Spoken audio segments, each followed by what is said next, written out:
하나님의 말씀을 찾아보겠습니다. 마태복음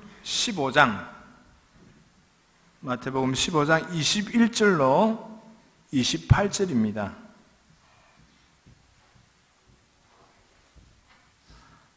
한 절씩 교독하도록 하겠습니다.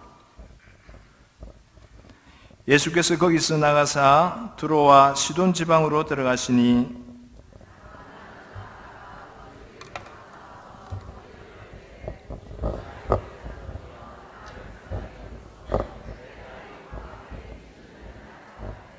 예수는 한 말씀도 대답하지 아니하시니 제자들이 와서 청하여 말하되 그 여자가 우리 뒤에서 소리를 지르오니 그를 보내소서.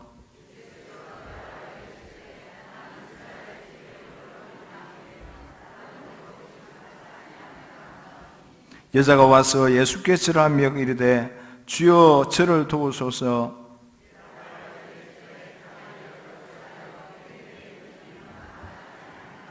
여자가 이르되 주여 올소이다마는 개들도 제 주인의 상에서 떨어지는 부스러기를 먹나이다 하니 예수께서 대답하여 이르시되 여자여 내 믿음이 크도다 내 소원대로 되리라 하시니 그때로부터 그의 딸이 나으니라. 아멘. 사조 특송으로 하나님께 영광 돌리겠습니다. '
1절 하겠습니다.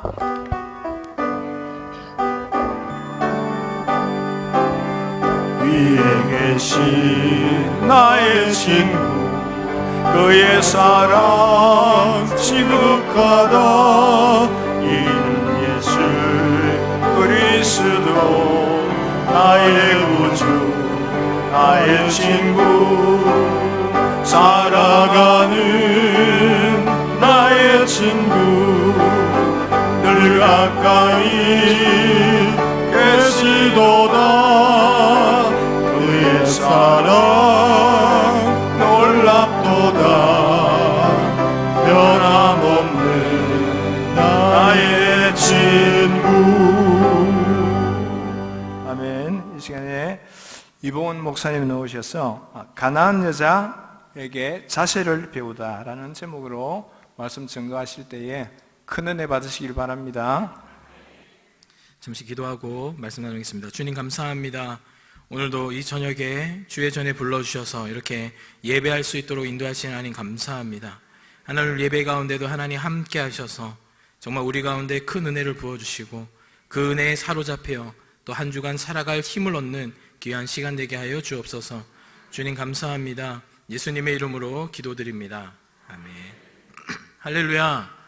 이제 우리 옆에 있는 성도님들과 좀 웃으면서 이렇게 인사하기 원합니다. 잘 오셨습니다.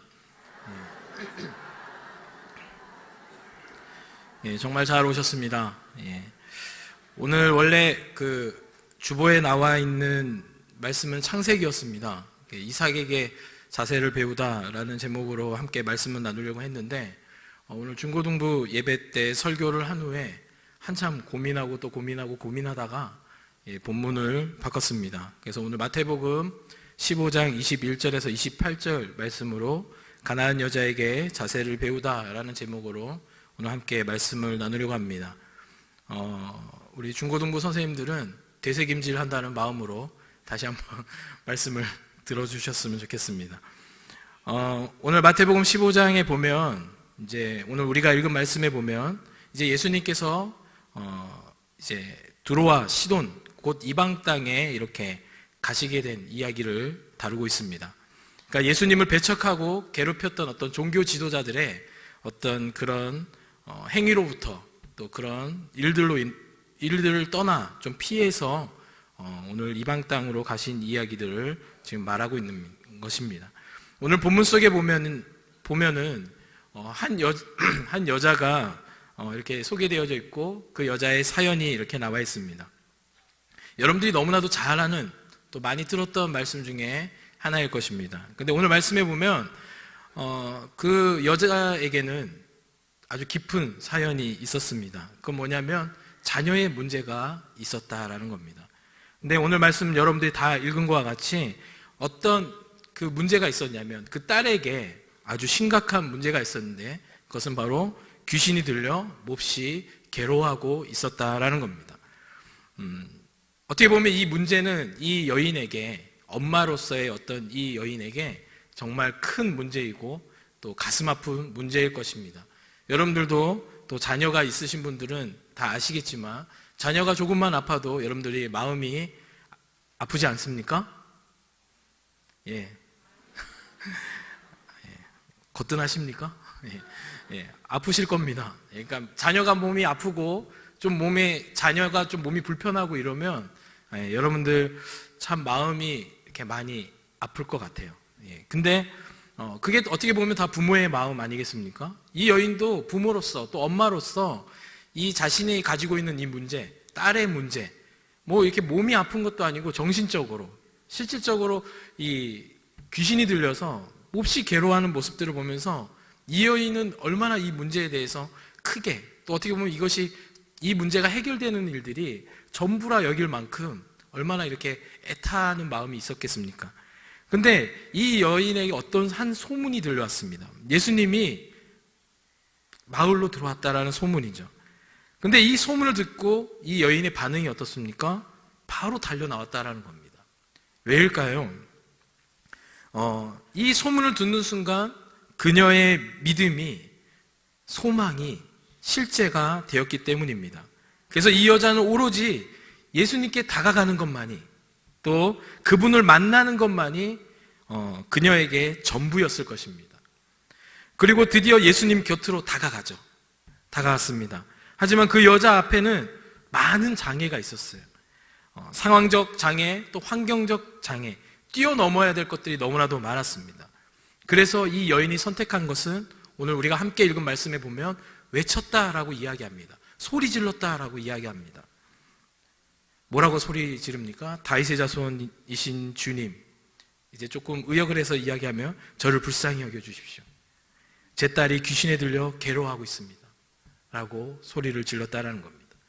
근데 여러분들, 여기서 우리가 한 가지 생각할 것은 뭐냐면, 이 여인은 이방 여인이었습니다. 근데 이방 여인인데도 불구하고 예수님께서 메시아라는 것을 알고 있었다라는 겁니다.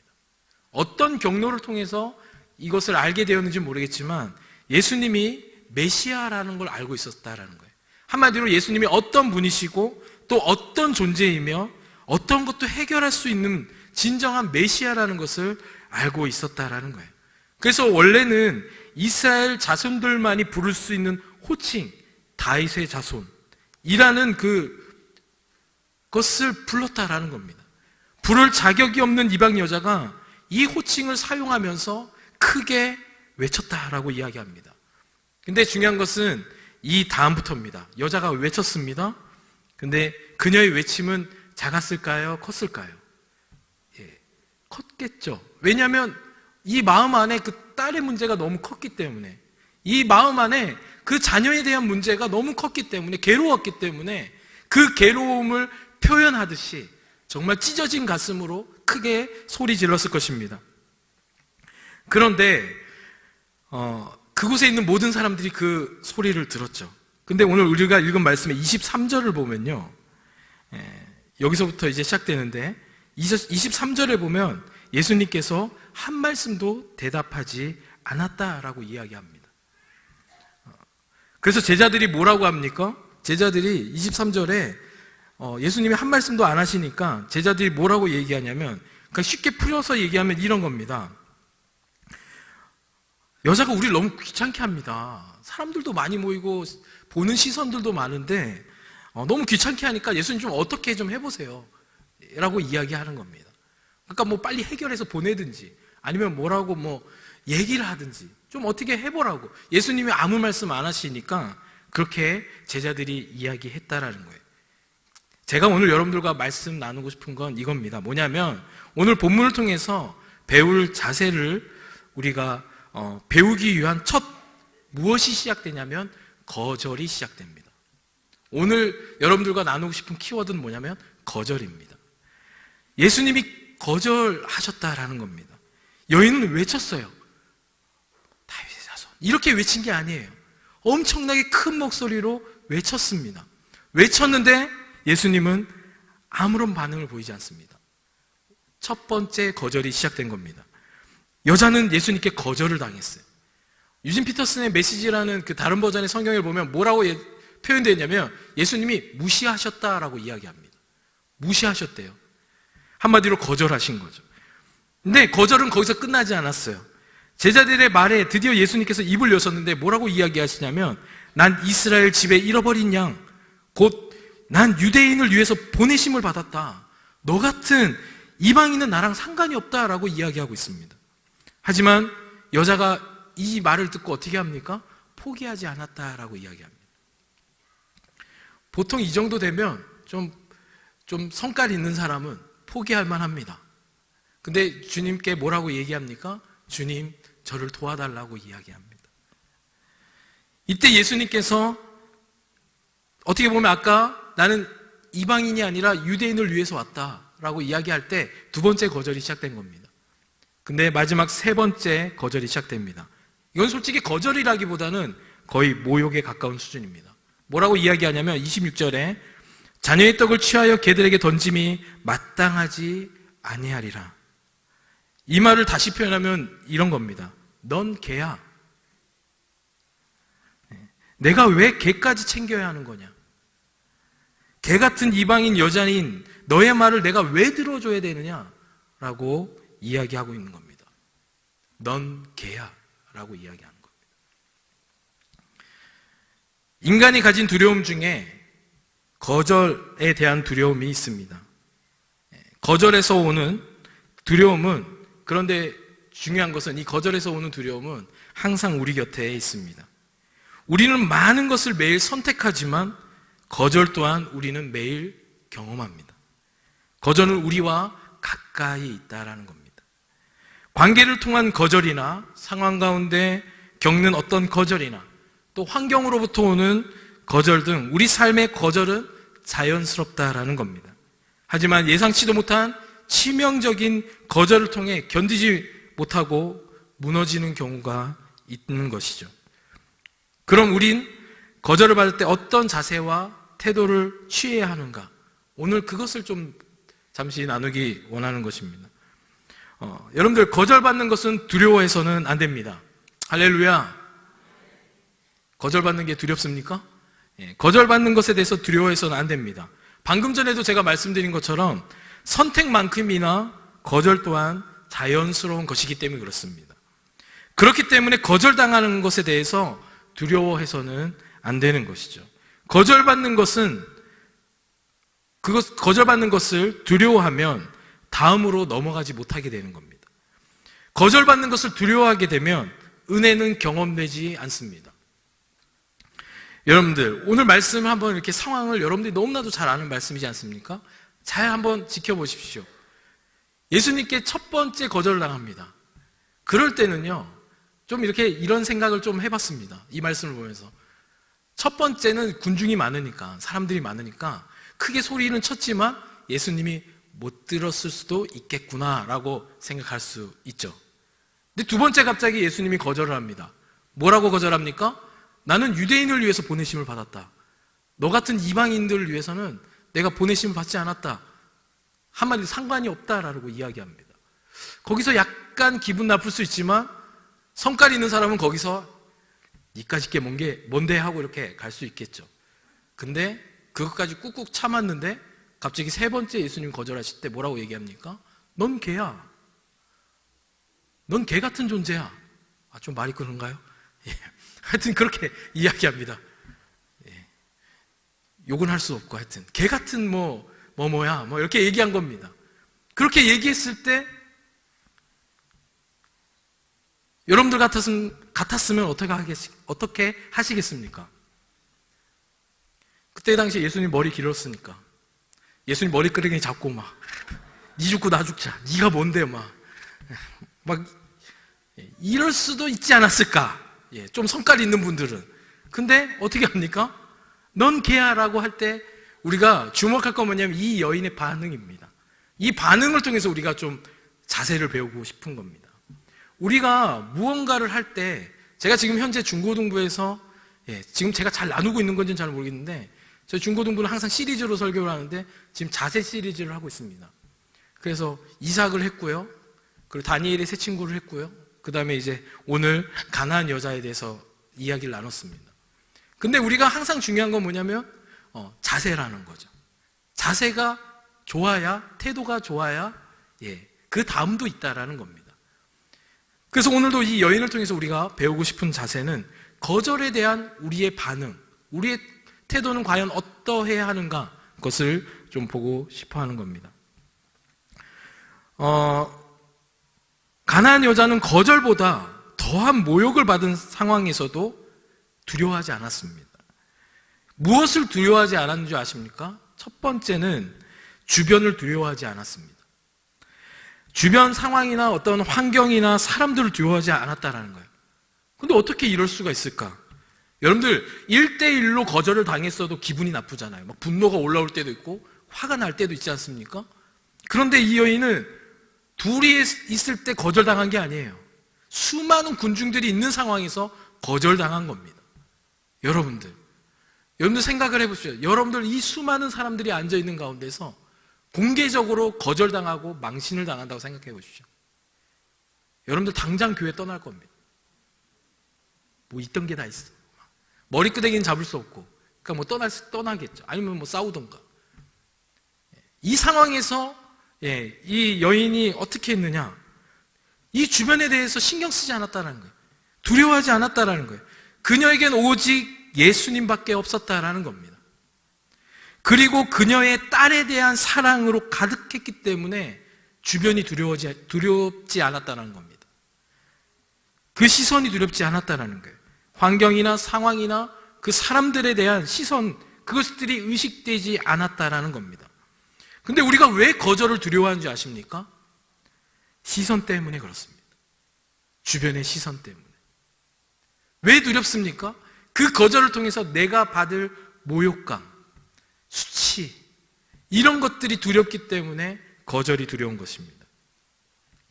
여러분들, 그 거절을 통해서 주변이 자신을 더욱 작게 초라하게 만든다라고 생각하기 때문에 두려워한다는 거예요. 근데 이 여인은 어떻습니까? 주변은 오직 보이지 않는다라는 거예요.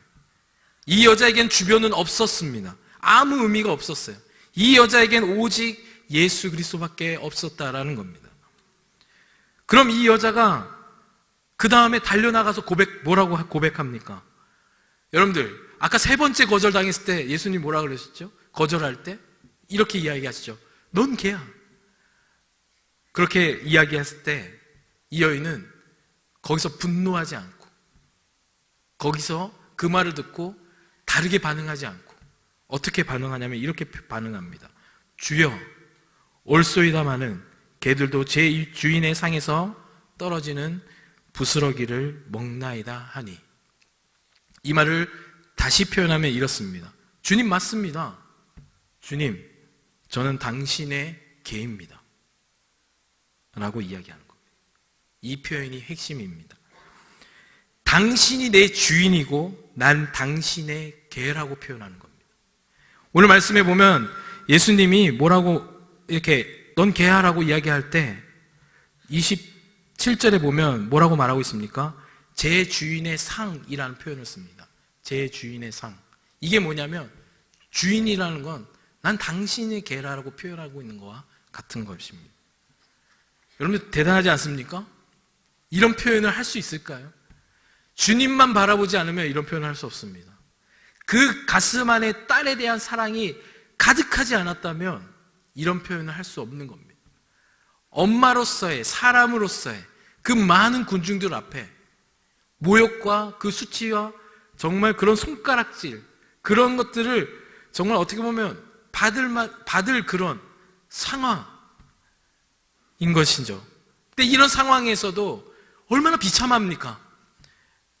여러분들 한번 여기서 좀 우리가 성경을 읽을 때 약간 감정이입을 할 필요가 있습니다. 한번 이 안에 들어가 보십시오. 들어가 보면 얼마나 비참합니까? 이처럼 비참한 건 없습니다. 예를 들어서 여러분들이 뭐 어떤 잘못을 했어요. 이건 지금 잘못에 대한 이야기는 아니지만 잘못을 했을 때 여러분들의 부모가 그 남의 부모 앞에서 무릎을 꿇고 있는 모습을 본다고 하십시오. 이거보단 좀 약할 수도 있겠지만 그런 모습만 봐도 어떻습니까? 여러분들의 마음이 괴롭지 않습니까? 뭐 괜찮아요? 표정은 괜찮은 표정 같은데요? 괜찮지 않죠? 마음이 자녀로서의 마음도 그렇지만 그 무릎 꿇는 이 모습, 부모가 무릎 꿇는 이 모습이 얼마나 비참해 보이냐 이거를 말하고 싶은 겁니다.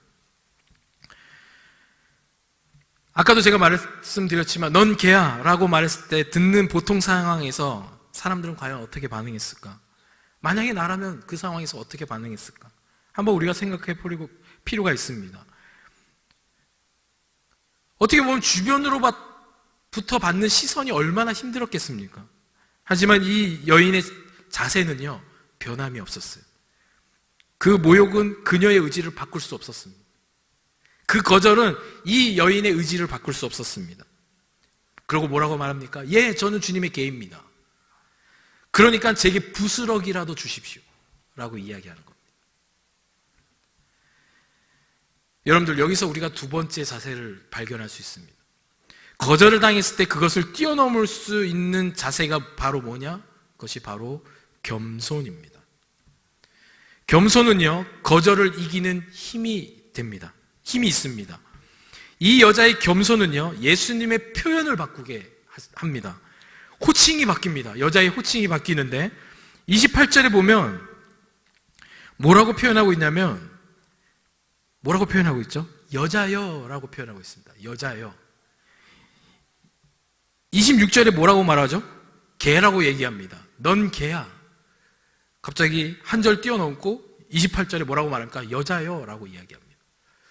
예수님이 조울증이 있는 것도 아닌데 막 이렇게 막 순간순간 막 호칭을 바꾸십니다.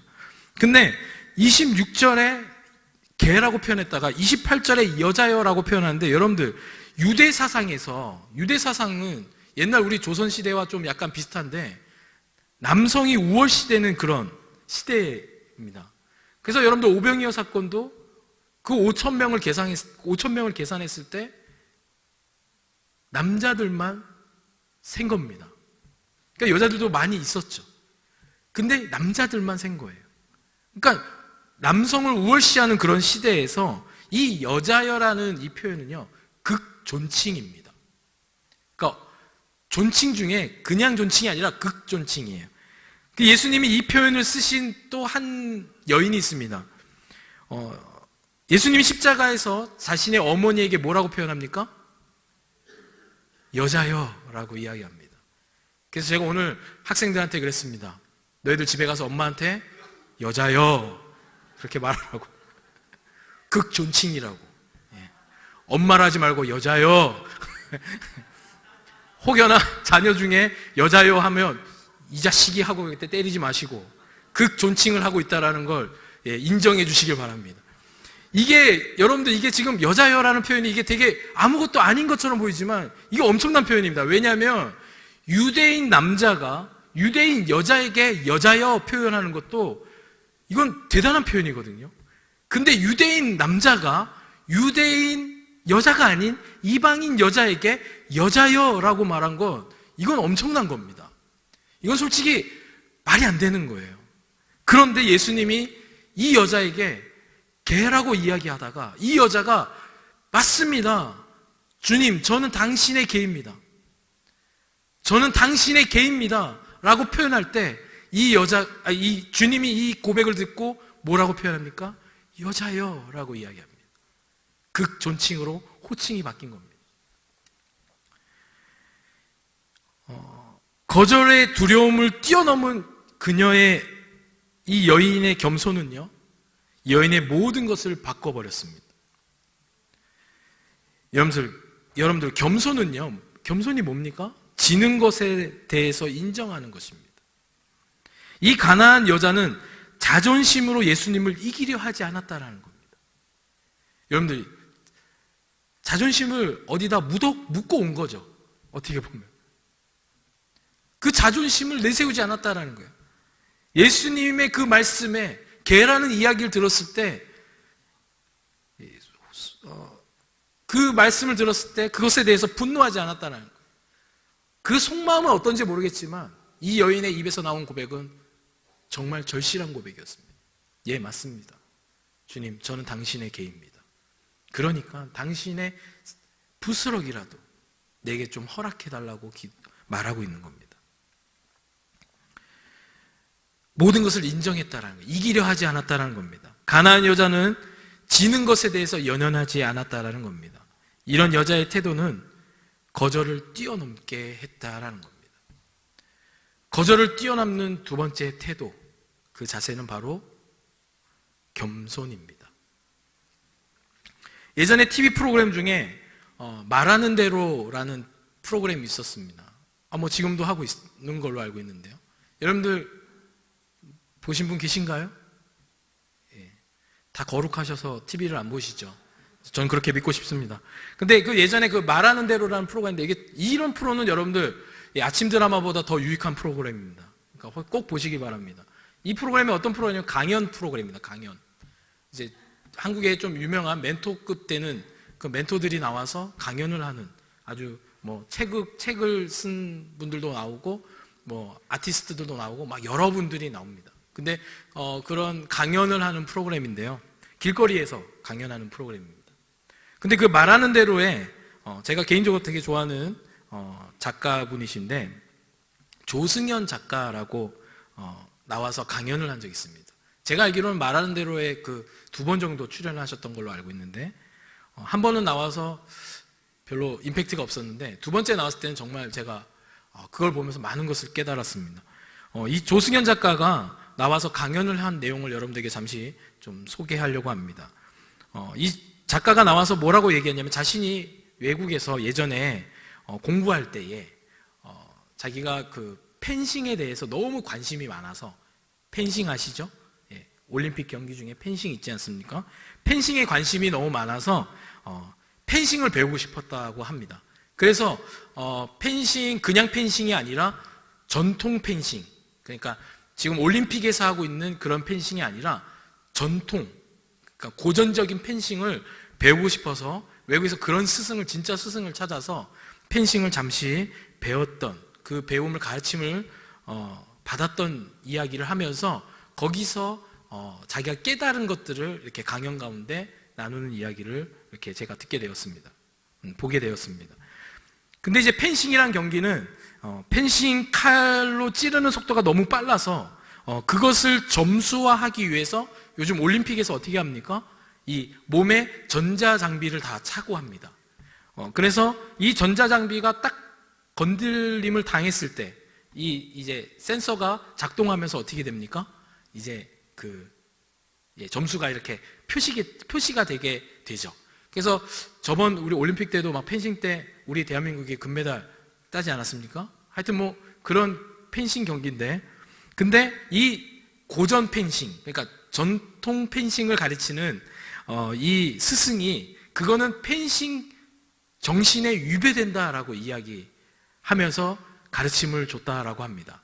그러니까 지금 올림픽에서 하고 있는 것은 펜싱의 어떤 정신에 위배된 행동이다라고 이야기했다라는 거죠. 왜 위배된 거라고 이야기하냐면, 여러분들 펜싱은 찌르는 속도가 너무 빨라서요, 자신이 어떻게 보면 제대로 찔렀는지 모를 때가 많다라는 거예요. 그러니까 펜싱은 여러분들도 보시면 알겠지만 막 순간적으로 막 팍팍 하니까 누가 찔렀는지도 잘 모르는데 우리는 그 전광판에 나오는 그 스코어를 보면서 우리가 이기고 있구나, 지고 있구나, 뭐 이런 걸 알잖아요. 근데 실질적으로 펜싱은 이 속도가 너무 빨라서 찌른 사람도 내가 찔렀는지 안 찔렀는지 모를 정도랍니다. 그런데 이 고전 펜싱, 그러니까 전통 펜싱에서는 어떻게 하냐면 찔렀는지 안 찔렀는지 모르는 그런 상황이잖아요, 막 경기하다 보면. 근데 이 펜싱에 이렇게 투쉐라는 단어가 있습니다. 투쉐. 이 투쉐라는 단어가 있는데, 이 단어가 어떤 뜻을 가지고 있냐면 찔렀다라는 의미가 아니라 찔렸다라는 의미를 가지고 있답니다. 찔렸다. 그러니까 펜싱하다가 찌른 사람은 잘 모르죠, 내가 찔렀는지 안 찔렀는지. 근데 찔린 사람은 자기가 찔렸는지 안 찔렸는지 알잖아요. 그러니까 찔린 사람이 찔른 사람에게 투쉐 하면서 그 사람에게 점수를 주는 것, 이것이 펜싱 정신이라는 겁니다. 그러니까 너가 날 찔렀어, 너가 이겼어 라고 인정해 주는 게 펜싱의 정신이라는 겁니다. 찔렀다가 아니라 찔렸다라는 겁니다. 내가 찔렸다, 너가 이겼어 라고 말해주는 것이 그렇게 점수를 부여하는 것, 상대편이 다른 상대편에게 점수를 부여해 주는 게 진정한 펜싱의 정신이라고 조승현 작가가 소개를 했습니다. 그러면서 그가 이렇게 이야기했습니다. 우리나라는 경쟁 사회이기에 이기는 것이 옳다고 가르친다. 싸움을 왜 하는가? 이기려고 한다. 공부를 왜 하는가? 반에서 다른 애를 꺾고 1등을 하려고 공부하는 거라고 가르친다. 너 스포츠 시합을 왜 나가느냐? 남을 꺾고 금메달을 따려고 하는 것이다. 그러면서 우리는 멋있게 지는 법에 대해서 잃어버렸다라고 조승현 작가가 그렇게 이야기를 나눈 것을 제가 보게 됐습니다. 한마디로 그 쉬운 말을 안 한다는 거예요. 너가 이겼어 라는 이 한마디를 안 한다는 겁니다. 그러면서 우리는 점점 수단과 방법을 가리지 않고 이기는 사고방식을 가지면서 수단과 방법을 가리지 않고 또 이기는 사람을 좋아하고 신봉하게 된 것 같다라고 그렇게 조승현 작가가 이야기하면서 멋있게 지는 것에 대해서 결론을 내리고 이렇게 강연을 마치는 것을 제가 보게 되었습니다. 본문 말씀을 정리하면서 드는 생각은 이 가나안 여인은요, 멋있게 지는 법, 진짜 겸손을 아는 자였고 예수님이 이런 여인의 삶을 높이셨다라는 겁니다. 거절을 뛰어넘게 하는 힘은 겸손에 있습니다. 지는 것에 있다라는 겁니다. 만약 이 여자가 예수님의 거절을 자신의 감정을 따라 반응하고 이기려는 반응을 보였다면 그 여자의 이야기는 거기서 그냥 끝났을 것입니다. 머리끄댕이 잡았으면 거기서 그냥 끝난 겁니다. 여러분들, 오늘 사조 헌신 예배입니다. 사조뿐만 아니라 우리 성도님들에게 또 저 스스로에게도 함께 이 말씀을 가지고 도전하고 싶은 것은, 여러분들 정말 헌신하고 싶으십니까? 이때 대답을 해주셔야 됩니다. 안 하시면 이상한 분위기로 가는 겁니다. 정말 헌신하고 싶으십니까? 제대로 된 헌신을 하고 싶으십니까? 그렇다면 멋있게 져야 합니다. 헌신은, 제가 아까 원래 이 말에 대해서는 중고등부 예배 때 하지 않았습니다. 왜냐하면 그때는 떠오르지 않았기 때문에. 근데 헌신 예배라는 압박감이 오면서 막 본문을 바꾸기 시작했습니다. 근데 이 본문을 바꾸면서 제가 딱 깨달은 건 뭐냐면, 헌신은 멋있게 지는 것이 헌신입니다. 여러분들 지시길 바랍니다. 지는 것에 대해서 두려워하지 않길 바랍니다. 여러분들 교회 안에서도 많은 거절들이 있습니다. 또 여러분들 사람과의 관계, 성도와의 관계 안에서도 많은 거절들이 있습니다. 관계 안에서, 상황 안에서, 환경 안에서 그런 거절들은 어떻게 보면 아까도 제가 서두에 말씀드린 것처럼 선택만큼이나 거절은 자연스러운 것입니다. 그런데 이 상황 가운데서 우리가 정말 어떻게 반응해야 할 것인가? 그것은 바로 멋있게 지는 겁니다.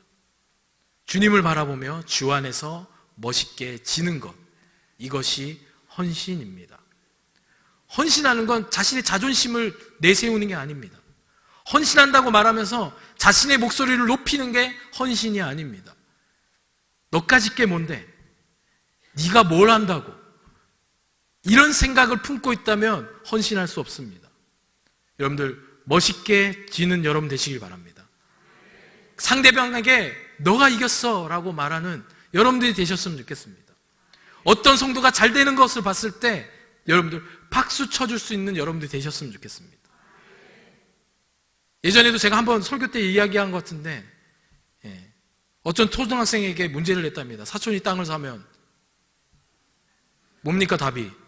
배가 아프다라는 겁니다. 근데 초등학생이 거기다가 사촌이 땅을 사면 하니까 네모 안에다가 답을 적었는데 가본다 라고 적었답니다. 얼마나 은혜스럽습니까? 가보고 우선 확인해 보겠다라는 겁니다. 여러분들, 우리도 그래야 됩니다.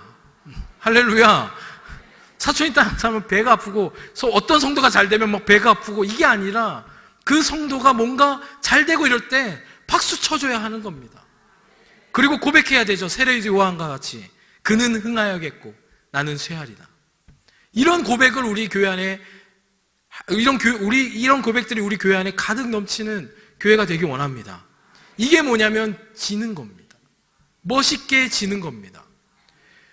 저는 우리 여기 부모님들이 많이 앉아 계시니까 학생들에게도 지는 법을 가르쳐 주십시오. 저는 이것을 보면서 너무 많은 걸 깨달았습니다. 제가 한 대 때리면 난 두 대 때리고, 이런 게 아니라 진짜 지는 것이 얼마나 아름다운 것인지, 남을 인정해주고 너가 이겼어 라고 투쉐 해줄 수 있는 그런 정신, 저는 이런 정신은 교회 안에서부터 흘러나가야 된다고 생각합니다. 결론입니다. 거절을 두려워하지 않기 바랍니다. 선택만큼이나 거절은 자연스러운 것이라고 이야기했습니다. 거절당하는 것을 여러분들 훈련해야 합니다. 그럼 이 거절당하는 것에 두려워하지 않기 위해선 먼저 주변을 뛰어넘길 바랍니다.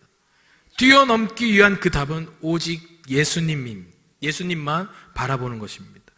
이 말을 다시 말하면, 거절 앞에 주님께 집중하면, 거절이 있을 때 주님께 집중하면 그분의 생각, 그분의 성품, 그분의 말로 반응하게 된다는 겁니다.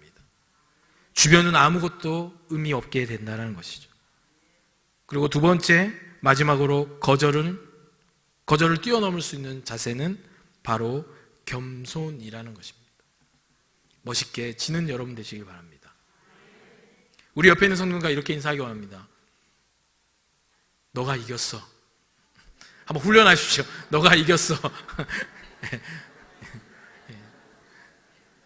한국 사람이 이걸 잘 못한대요.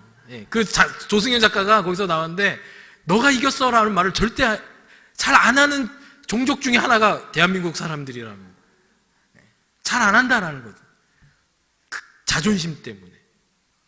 어떤 우리 민족에 흘러오는 그런 흐름인지 모르겠지만 굽히지 않으려고 한다라는 겁니다. 한 번만 더 인사합시다. 멋있게 집시다. 네. 할렐루야. 이 시간 우리 함께 기도합시다. 이 시간 기도할 때 하나님, 정말 이 가나안 여인처럼 우리가 거절이라는 어떤 상황 가운데 처해 있을 때 하나님, 우리가 멋있게 질 수 있는 우리가 되기 원합니다.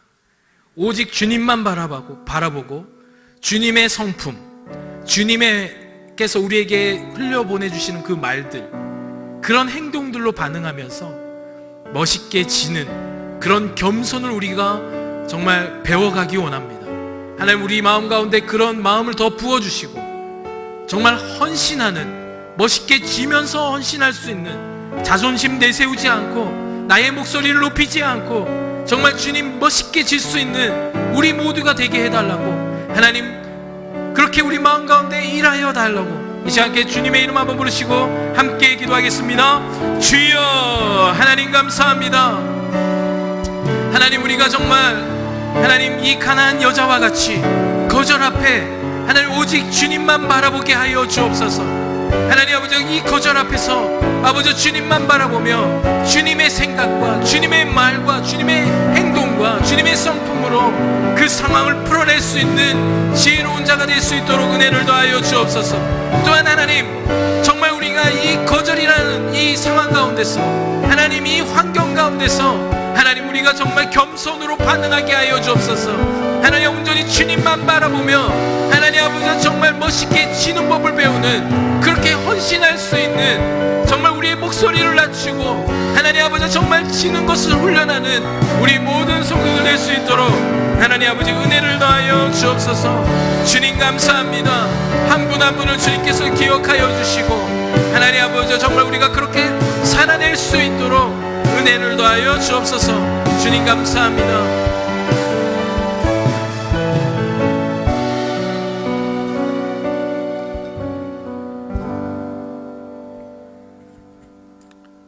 자비하신 아버지 감사합니다. 새벽 미명부터 이 시간까지 시간 예배를 하나님 앞에 바치게 하시고 우리 하나님께서 영광 받으시고 은혜 베풀어 주시니 감사합니다. 오늘 저녁에도 주여 하나님의 말씀이 선포되어져 싸우니 그 말씀이 우리의 마음뼈에 깊이 새겨지게 하시옵시고 그 말씀대로 실천 실행하면서 살아갈 수 있는 저희들의 삶이 되게 하여 주시옵소서. 우리 주님은 이 세상에 오셔서 저 주심으로 말미암아 마침내 대승리를 거두게 되어지고 역사의 전환점을 이루게 되어졌는데 저희들도 주님 가신 길을 따라갈 수 있는 이와 같은 은혜를 허락하여 주시옵소서. 우리 성령께서 우리를 사로잡아 주시고 주님 가신 길만 따라가게 하시옵소서. 부활절이 지나고 이제 성령 강림절을 저희들이 대망하고 있습니다. 기다리면서 하나님 앞에 기도하면서 또 하나님이 새로운 일을 이루어 주실 것을 기대할 수 있는 앞으로 남아있는 50일이 될 수 있도록 축복해 주시옵소서. 이 시간에도 정성스러운 헌금들을 믿음으로 드렸습니다. 주님 연락하시고 영광을 거두시고 축복하여 주시옵소서. 손으로 하는 모든 일마다 형통하게 하여 주시옵소서. 직장에 복을 주시고 가정에 복을 주시옵소서. 자녀들을 더욱더 건강하게 하시고 지혜롭게 하여 주시옵시고 우리 하나님께서 친히 울타리가 되어 주시어서 깐부기와 메뚜기와 재앙이 틈타지 못하도록 밤낮으로 보호해 주시옵소서. 예수님의 이름으로 축복하며 기도하옵나이다. 아멘. 할렐루야. 헌신한 우리 사조에 하나님의 은혜와 사랑이 함께 하시기를 주의 이름으로 축원을 드립니다. 왜 크게 대답을 안 하실까요? 자, 일어나세요. 일어나세요. 예, 일어나셔가지고 저 한번 우리는 앞으로 헌신합니다 하는 마음으로 교인들한테 한번 인사하시길 바랍니다. 뒤로 돌아서 예, 박수하세요. 박수하세요. 예, 앉으십시오. 저는 오늘 저녁에도 우리 사조 식구들이 나오셔서 특송하시는데 말이죠, 이래 화면에서 보면서 내가 내용은 말씀드릴 수 없습니다만은 가슴이 찡했어요. 가슴이 찡했어. 그래서 예, 아하, 세월이 많이 지나갔구나. 아무개가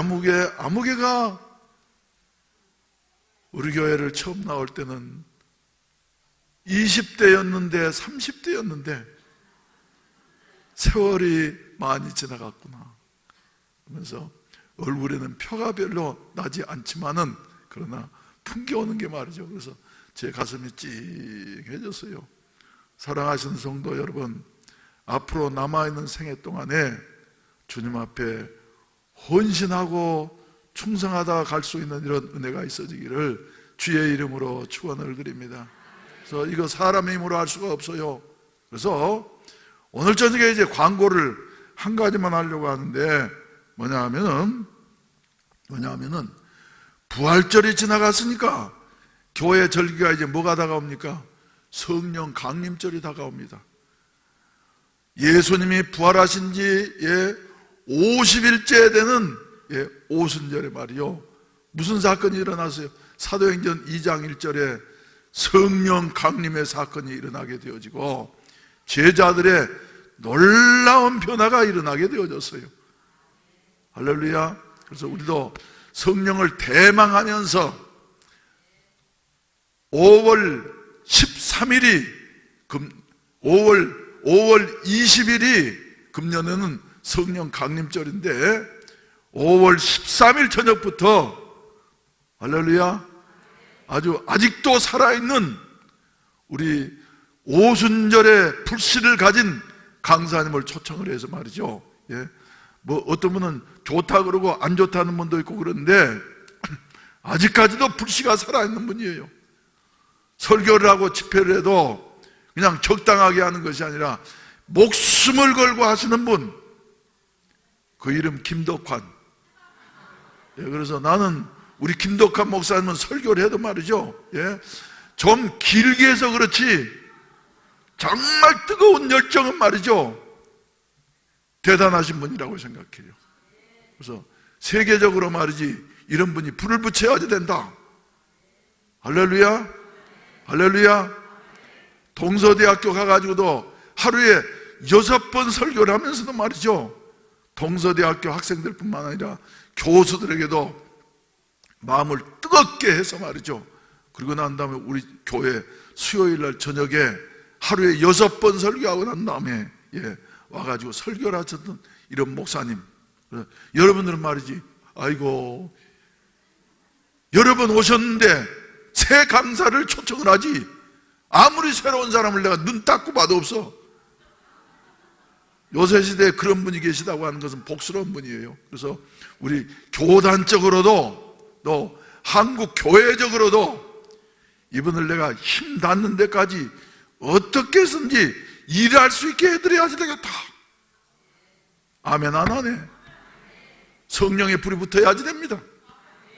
세상이 험악할수록 성령이 아니고서는 안 돼요. 성령의 역사가 없이는 교회는 교회되어질 수가 없다고 하는 같은 사실을 우리가 기억하셔야만 되겠습니다. 할렐루야. 그래서 5월 13일 주일 저녁부터 시작해가지고 수요일 저녁까지 집회합니다. 그 기간 동안에 말이죠, 앞으로 전 교인들이 힘을 합해서 뭐 해야지 되겠어요? 기도해야지 돼요. 할렐루야. 할렐루야.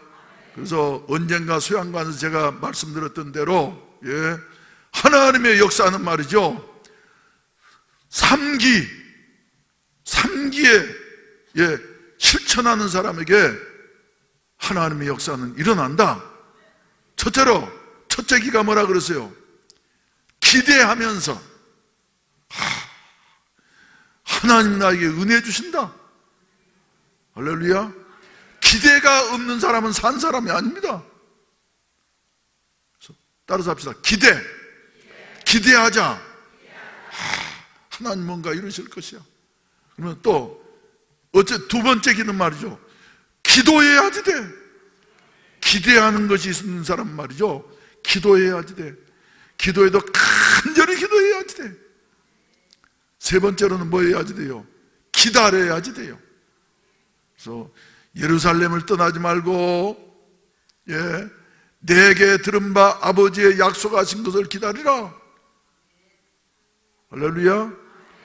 요한은 물로 세례를 베풀었으나 너희는 몇 날이 못되어 성령으로 세례를 받으리라 말씀하셨는데, 이렇게 기대하고 기도하고 포기지 않고 기다리는 사람에게 성령은 반드시 마시어서 오순절의 역사를 우리에게 이루실 줄로 믿습니다. 우리가 기도한 대로 그래서 사도행전적인 교회가 되게 하여 주시옵소서. 전 성도가 사도행전에서 튀어나온 것처럼 생각하고 말하고 행동하는 교회가 되게 하여 주시옵소서. 전 성도가 성령으로 무장되어져서 세상을 변화시키는 불덩거리들이 되게 하여 주시옵소서. 할렐루야. 이런 역사가 있어지기를 주의 이름으로 축원을 드립니다. 그래서 우리 이제 날도 풀리고 있으니까 내일 아침부터 우리 한번 기도 한번 열심히 한번 해봅시다. 안 할랍니까? 기도하자 우리 마음 아파요 한번 부르시겠습니다. 기도하자 우리 마음 아파요. 기도하자 우리 마음 아파요. 할렐루야 아멘. 할렐루야 아멘. 기도하자 우리 마음 아파요. 기대하자 우리 마음 아파요. 기대하자 우리 마음 아파요. 기대하자 우리 마음 아파요. 성령 충만을. 할렐루야 아멘. 할렐루야 아멘. 기대하자 우리 마음 아파요. 기다리자 우리 마음 아파요. 기다리자 우리 마음 아파요. 언제까지요? 성령 충만할 때까지. 기다리자 우리 마음 아파요. 성령 충만할 때까지. 할렐루야 아멘. 할렐루야 아멘. 기다리자 우리 마음 아파요. 할렐루야. 기도합시다. 기대합시다.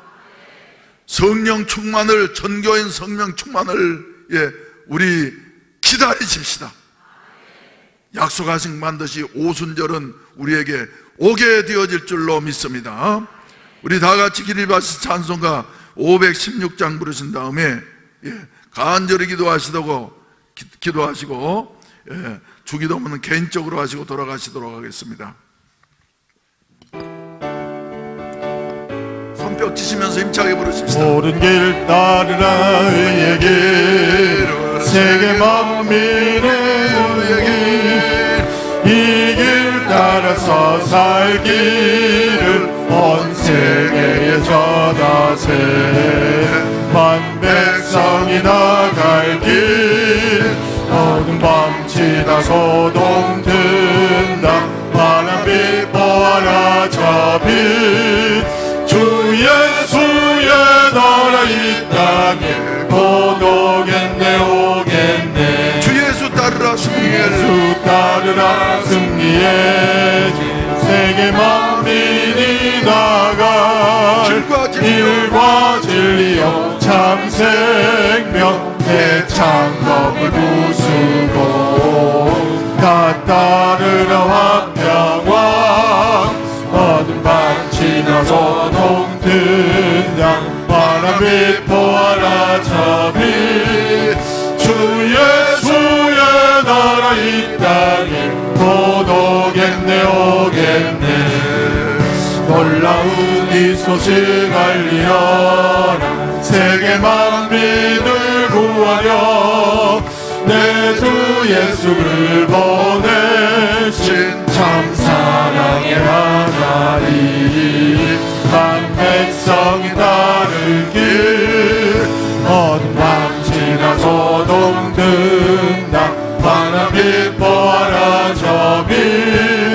주 예수의 나라 이 땅에 곧 오겠네 오겠네 고난길 찾아서 고난길 헤치고 찾아온 길 많은 백성을 구한 길 모두 나와서 믿으면 온 세상이 마침내 이 진리에 살겠네 어둠 밤 지나고 동튼다 바람이 보아라 저비 주 예수의 나라 이 땅에 곧 오겠네 오겠네.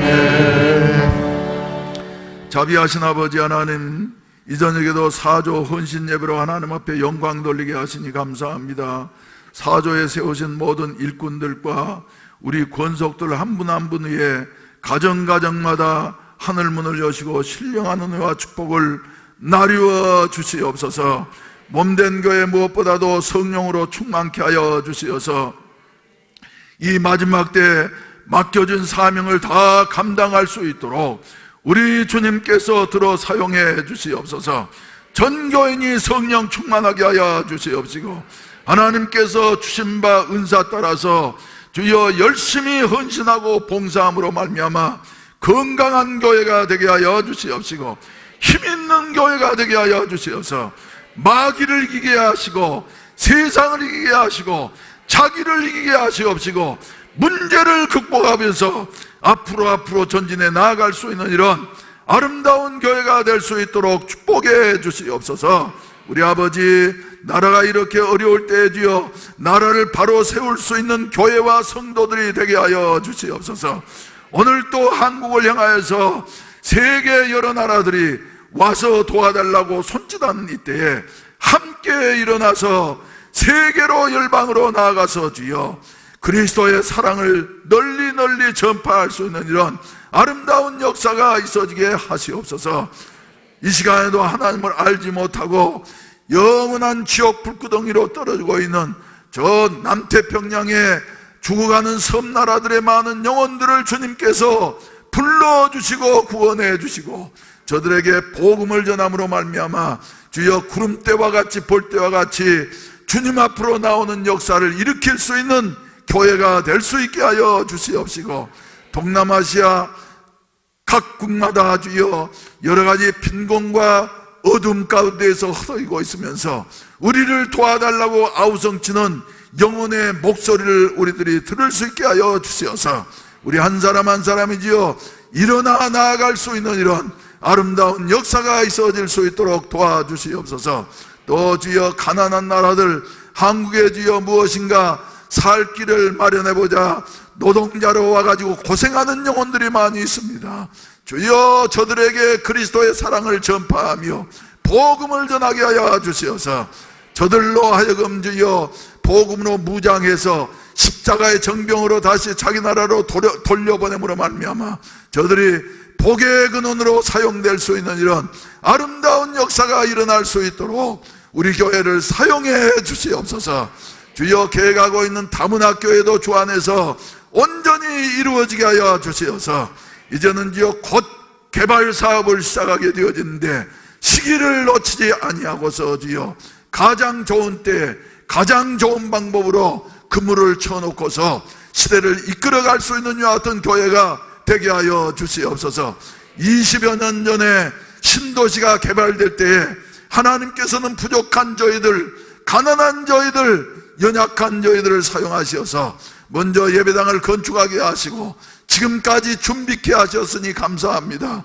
선교를 위해서 달려온 이 교회, 이제는 주여 좌천 지역에 신도시가 개발되어지고 산업도시가 개발되어지게 될 때에 그곳에 먼저 주여 다문화 교회를 세우게 하시고 다문화 센터를 세우게 하여 주시어서 주여 한국에 와서 여러 가지로 외롭고 그리고 고통스러운 이와 같은 자리에 있을 때에 저들에게 확실한 예수 그리스도의 사랑을 심게 하여 주시어서 영혼을 구원하며 또한 자기 나라를 복음화시킬 수 있는 이와 같은 역군들로 무장시킬 수 있는 은혜를 몸된 교회를 통해서 이룩하게 하여 주시옵소서. 우리 아버지, 이 일을 위하여서 저희들을 불러주시고 지금까지 인도하시고 복 주셨사오니 힘으로 되지 않습니다. 능으로 되지 않습니다. 오직 성령으로 말미암아서 되어질 줄로 믿사오니 되는 역사가 일어나게 하여 주시옵시고 연약한 우리를 통해서 사람이 할 수 없는 위대한 역사를 이루어 주심으로 말미암아서 주여 해운대 매일 순복음교회는 사람이 한 것이 아니라 하나님이 하셨다고 듣는 자들마다 주여 귀가 다치게 하시고 또 눈이 다치는 이와 같은 놀랍고 기이한 역사들이 일어날 수 있게 하여 주시옵소서. 이런 일을 위하여서 저희들을 불러주셨사오니 우리 성도들에게 주여 건강을 하게 해주시옵소서. 물질의 축복을 허락해 주시어서 물질로도 헌신할 수 있게 하시고 지혜를 주시고 성령으로 충만케 하여 주시어서 주님을 위해서 헌신하면서 살겠다고 하는 같은 열정들이 가슴에서부터 불타오를 수 있게 하여 주시옵소서. 오늘 저녁에 헌신하는 사조와 모든 식구들 위해 하나님이 함께 하시고 참석해서 하나님 앞에 영광을 돌리는 우리 모든 사랑하는 성도들 돌아가는 발걸음마다 주님 동행해 주시옵시고 하나님의 영광으로 살아갈 수 있게 하여 주시옵소서. 이제는 구주 예수 그리스도의 구속의 은혜와 아버지 하나님의 무한하신 사랑하심과 보혜사 성령님의 충만케 하시고 인도하시고 도우시는 은혜가 이 자리에 참석한 모든 사랑하는 성도들과 몸된 교회와 이 나라 이 민족 위에 이제로부터 영원히 함께 하시기를 간절히 축원하옵나이다. 아멘. 주여 삼창하시고 난 다음에 간절히 기도하셔서 자유롭게 하시겠습니다. 성령의 충만함을 기대하면서 기도하면서 기다릴 수 있게 하여 주시어서 하나님의 약속이 온전히 성취되게 하여 주시옵소서. 주여 삼창하시고 기도하시다가 돌아가시겠습니다. 주여 주여 주여